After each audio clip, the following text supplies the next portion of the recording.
Vi tager til London, og vi står her ved Jubilee Market, hvor bag mig der er der London Transport Museum, og bag mig der står der en masse mennesker i kø, og de skal ind og se på den nye Morrowind expansion. Nej, de skal bare ind til museet. Vi skal ind og se på den, nede i kælderen. Og hvad Bethesda har at byde på, det kan du se med lige her. Vi er nu kommet tilbage fra Londons Transportmuseum og er nu i Bethesdas hovedkvarter i London.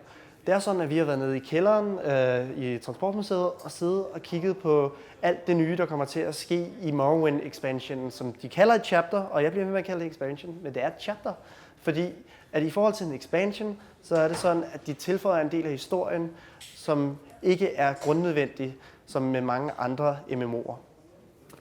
Det nye Morrowind, som teknisk set er det gamle, det foregår 700 år før det originale fra 2002, har en masse at byde på. Der har en ny form for flora, i det vulkanen ikke er sprunget ud endnu.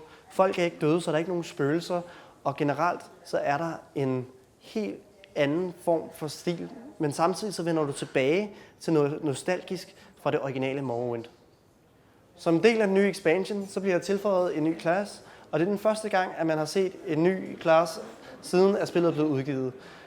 Klassen hedder Warden, og det er sådan en blanding mellem en druid og en hunter, så du har muligheden for enten at kunne gå sådan en meget supportvej med, at du kan heale, du kan give buffs og debuff til dine modstandere, eller du kan vælge at spawne en kæmpe bjørn. Og bjørnen, den kan man så bruge selvfølgelig til at angribe, og det er sådan din ultimate ability, det er, at du kan spawne den her bjørn og angribe for dig. I forhold til, om den her nye class er balanced, og om hvordan den kommer til at sammenspille med alle de andre, det kommer vi til at høre senere, når vi tager et interview. Dog så er det sådan, at vi også gerne lige skal hive fat, fordi det er jo 700 år, vi går tilbage i historien, og der er mange af os, altså også Elder Scrolls fans, der sidder og tænker, hvad skete der med de her satans dwemer? Hvad skete der med dem? Det får vi så stadig ikke at vide, selvom det er 700 år, vi går tilbage. Til gengæld så får vi så en dwemer trial, det vil sige, at du bliver sendt ind i sådan en dwemer-verden, hvor der kommer til at være kæmpe store dwemer sentries, som du blandt andet så i traileren, som du kommer til at skulle slås mod sammen med 12 venner, eller bare 12 tilfældige. Uanset hvad, så kommer der til at være på normal og på den veteran mode. Og efter sigende fra hvad vi skulle høre, så skulle den her veteran mode være noget af det sværeste, der overhovedet indtil videre har været i spillet. Som sidste ting, og blandt andet noget af det, som vi også kommer til at skulle spørge i interviewet, det er battlegrounds, som de kalder det.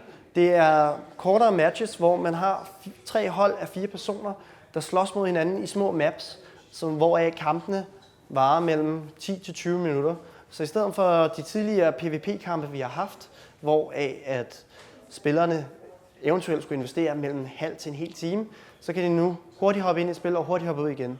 Og eventuelt så kunne man jo stå og overveje, om det er blevet inspireret af e-sport, og det er i hvert fald noget, vi skal finde ud af. I'm Brian Wheeler, the lead PvP designer for Elder Scrolls Online, Morrowind. So first of all, you've been talking a lot about, like, you've been trying to balance the new class you're going to have to introduce into the game. Yep. And like, what kind of challenges have you faced when balancing? The balancing the game it's an ongoing issue, whether it be dealing with, weapon abilities, armor abilities, magic abilities, stamina-based abilities. So it's nothing that we're not unfamiliar with. Eric Roble and the combat team are great at figuring out where the problem children are and trying to nail it down. I think Rich put out a post recently talking about how we want to raise the floor for people for damage and lower the ceiling for the guys that are like spiking damage. And when we introduce the Warden, we're keeping that same philosophy in mind. Like, we know that this class is going to fill a ranger/druid type feel, and we use that as the basic mechanism for figuring out what the balance point is and where this character fits in that scenario. Yeah, and it's kind of like more of a support in a lot of regards, except like he has the bear. Right. Yeah. The bear is awesome. The fun thing about that class is if you want to play it as damage, you can. And I have messed around with using the animal companions to line up what we call skill shots. It exists in a lot of games out there, but now the fact that we have a skill shot in the game where you slam the ground and a Hajimoto charges forward, that's where it's going to go. It doesn't home in and hit other things like some abilities do, where you hit it, it goes straight, and then if you can line that up when it hits it with a cliff diver and possibly a heavy attack from your staff, like that's a cool new way to play this game. Does the skill shot have like a huge area, or is it... The area is maybe like 4 or 5 meters wide and goes straight, roughly, I think 20 meters, maybe 18 meters.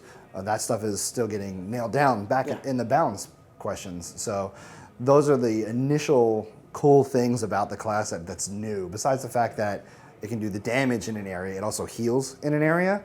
So you have to be much more aware of where you are and your group mates to heal them and keep them alive.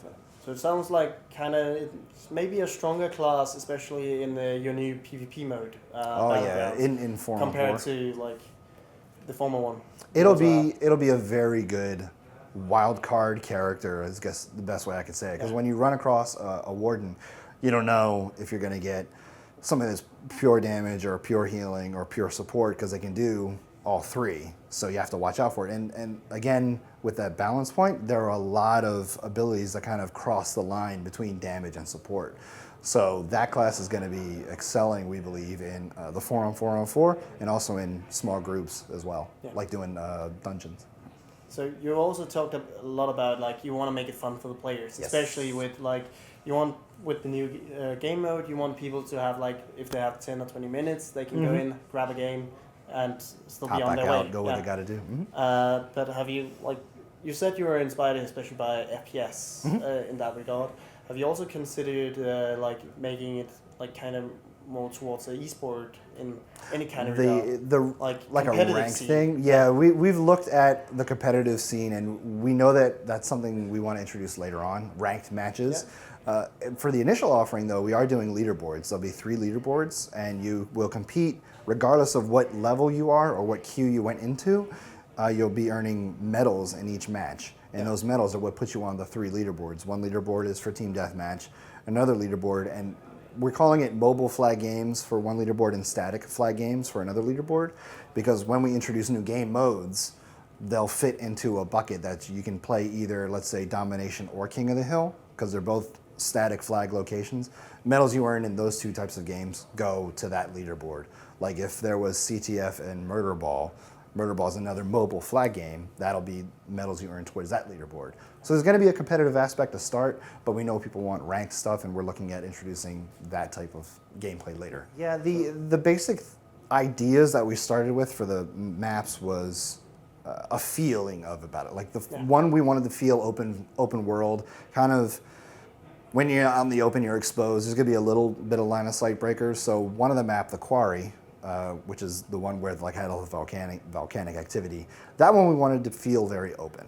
The next one, which is Ald Karak, is the Dwemer one, and that one's kind of in ruins, and that one is much more laney / claustrophobic. A lot of tight spaces.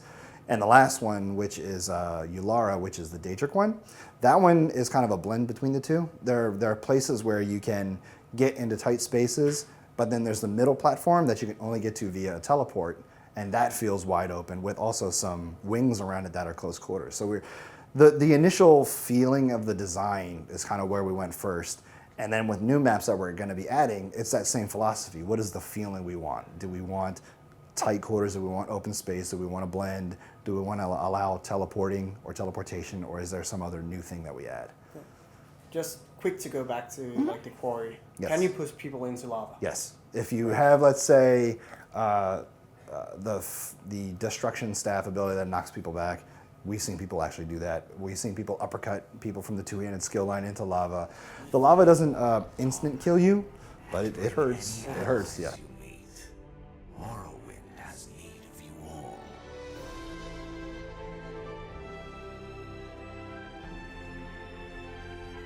Det var alt, hvad vi kunne få presset ud af Bethesda den her gang. Hvad synes du? Spiller du selv Elder Scrolls Online? Vil du gerne vende tilbage til Morrowind? Giv din mening nede i kommentarfeltet, og ellers så ses vi næste gang.